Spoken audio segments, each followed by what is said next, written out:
Welcome back again. Our topic moment of inertia is now complete and today is the time to practice questions based on moment of inertia. Ready? Start. Before starting the numericals based on moment of inertia, one very small thing is remaining, that is called radius of gyration.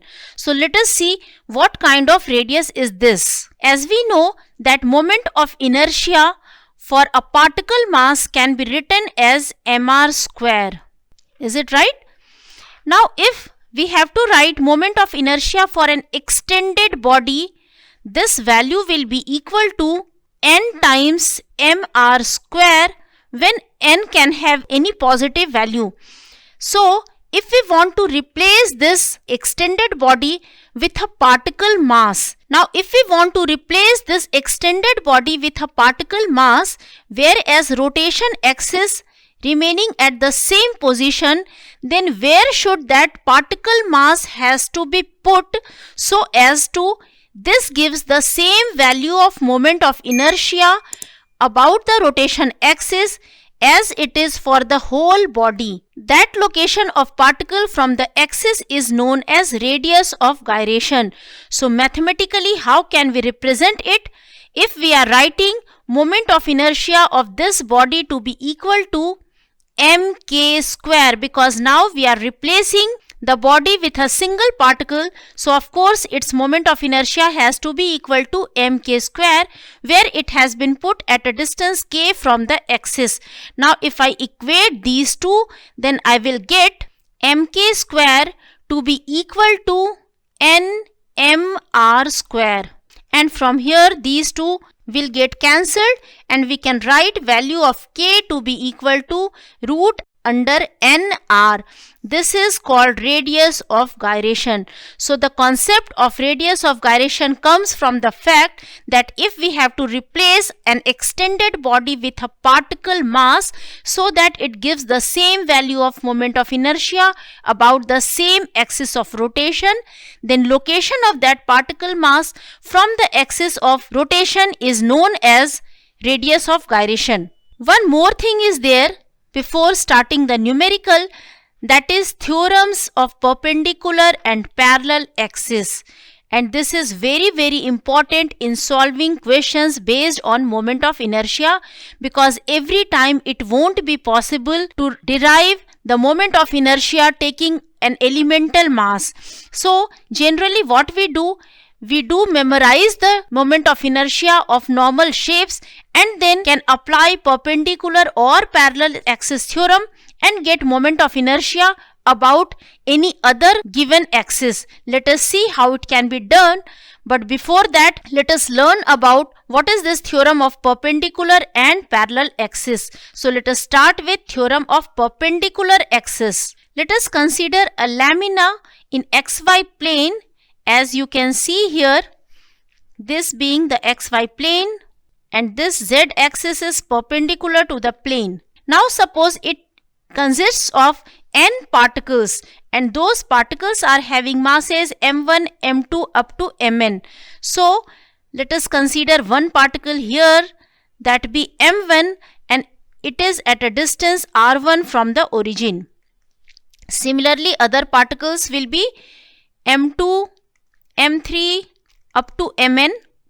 Similarly we can write their positions with respect to origin as r1, r2, r3 up to rn. And let us consider that corresponding perpendicular distances of these particles from, now I am considering the axis OY, so I am writing perpendicular distance of these particles from the axis OY. Of course that can be written as x1, x2, x3 up to xn, and similarly from the x-axis these perpendicular distances can be written as y1, y2, y3 up to yn. Now let us consider that Ix, Iy and Iz be moment of inertia of lamina about x, y and z axis respectively. Then we can write Ix to be equal to m1 y1 square plus m2 y2 square plus up to it will go till mn square. As from x-axis the perpendicular distances are y1, y2 till yn. Similarly, we can write Iy to be equal to, it can be written as m1 x1 square plus m2 x2 square plus up to it will go till mn xn square. And if we have to write about axis z, that has to be equal to m1 r1 square plus m2 r2 square plus up to mn rn square. Because r1, r2, r3, these all distances are in the plane xy, and so these are perpendicular from the z axis. Now as you can see from the figure that we can write Iz to be equal to m1. Can we write r1 as x1 square plus y1 square? Of course we can write it like this. So it can be written as x1 square plus y1 square. Similarly, we can write for the second particle, that is m2, it has to be x2 square plus y2 square. And for all the particles it can be written, for nth particle it will be mn xn square plus yn square. Now if we separate both the terms m1 with x1 square and m1 with y1 square, then it will lead to ix plus iy. This is our perpendicular axis theorem. But do remember, this is valid only for lamina. We cannot apply this theorem for three-dimensional shapes. It has to be only for lamina. And what is lamina? Lamina is a plate-like structure. So if the object given in question is like a lamina, we can apply this perpendicular axis theorem, that is any two mutually perpendicular axis if we consider in the plane of lamina, then moment of inertia about those axes has to be added up to give moment of inertia about an axis that is perpendicular to the plane of lamina. Other theorem is theorem of parallel axis. This time it is not only valid for lamina, it can be applied for any kind of body. So let us consider a rigid body and consider that we know the moment of inertia of body about an axis AB. What kind of axis this is? This axis is passing through center of mass. And we have to know moment of inertia of this body about another axis EF, which is parallel to the axis AB and is at distance d from the axis AB. So how can we write moment of inertia? Now let us again suppose that rigid body is made up of n number of particles, and particles are having masses m1, m2, m2 up to mn we can consider. So let us show one element here that is having mass m1 and it is at a perpendicular distance r1 from the axis AB, which is at a position r1 from the center of mass of the body. Now if r1 is perpendicular distance of particle from the axis AB, then we can write moment of inertia about AB to be equal to, it will be summation of mi ri square. Directly I am writing in form of summation because it can be written in both form as summation of mi ri square, or I can add for all the n terms. So I am using this summation here. I will go from 1 to n. Now the perpendicular distance of particle from EF axis can be written as that perpendicular distance, if I consider it to be equal to ri, that can be written as square root of ri square plus d square plus 2ri d cos theta, where theta is this angle between d and ri. And so we can write moment of inertia about EF to be equal to, it will be summation of I from 1 to n, mi taken common. This has to be equal to capital Ri square, which can be written as Ri square plus d square plus 2Ri d cos theta. That can be written as summation mi Ri square I taken from 1 to n plus, now I am separating the terms, mid square, again I from 1 to n plus, now 2d can be taken outside because it is constant for all the terms, all the particles. So it will be inside mi cos theta. Again this is from 1 to n. Now as the body has to be balanced about center of mass, so algebraic sum of moments of weights of all the particles about the axis passing through center of mass has to be 0. So this will be reduced to 0. So it can be directly written as IAB plus, now what is this? Summation of mi, it has to be mass of the whole body multiplied with d square. This is our parallel axis theorem. So if we know moment of inertia of a given body about an axis which is passing through its center of mass, and we have to know its value about another axis that is parallel to the axis passing through center of mass, then we can apply this theorem for any kind of shapes. Now I am going to illustrate these two theorems with help of some examples. The first example is, find the moment of inertia of the uniform right angle triangle plate of mass m about the base. Okay, let us consider one right angle triangle. We have to know moment of inertia of this triangle about the axis a dashed, which is passing through base of the triangle. Its height is given as h and mass is m. Can we apply any of the theorem here? To check this, let us consider again this triangular plate. Base is given by a dash, it is the axis here. Let that triangle be ABC. Now to calculate its value, if we consider another triangle also which is placed like this, that triangle I can take as BCD, then it will form a perfect square. Now if we have to write about a dash, then we can write moment of inertia of BCD about a dash to be equal to, now for this triangle BCD, we can consider an axis that is BB dash, so that it is parallel to the axis a dash, and it is the similar case for triangle BCD as it was for ABC about a dash. So I am considering now that moment of inertia of ABC about a dashed is equal to I. This is moment of inertia of plate ABC about a dash, and its value is equal to I am considering. So we can write in similar way, moment of inertia of BCD about BB dashed can also be written as I, because both are the similar cases. Now let us calculate moment of inertia of plate BCD about a dashed. What it will be?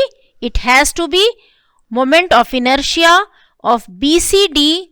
First I am writing about another axis CC dashed, so it should be CC dash. If I consider this axis which is at a distance h by 3 from the axis BB dashed, then it can be written as I minus mh square by 9. Here I have taken use of parallel axis theorem. Similarly, we can write I of BCD about a dashed to be equal to, then it will be I minus mh square, and this time now the perpendicular distance is this much, which is equal to 2h by 3. So plus m 4h square upon 9. Now I am writing I for the whole square plate ABCD about axis a dashed. It will be equal to 2I minus mh square by 9 plus 4mh square by 9. Now as we know, moment of inertia of a square plate about any of the edge can be written as, that will be for the plate ABCD it can be written as ml square by 3, but here that L is h, so it can be written as 2mh square by 3. This time the edge length is equal to h, so it will be equal to 2mh square by 3. Now if I equate these two values, compare these two values, then I will get I to be equal to mh square by 6. Now you can simply memorize this result for any triangular plate. Moment of inertia about its base has to be equal to mh square by 6, where h is perpendicular height from the base, and it can be applied not only for this kind of right angle triangle, it is valid for any kind of triangle. One more example is here. Find the radius of gyration of a uniform disk of mass m and radius r about an axis passing tangentially to the disk. Okay, now we have to consider moment of inertia of a disk which has mass m, radius r, about axis which is tangential to the disk.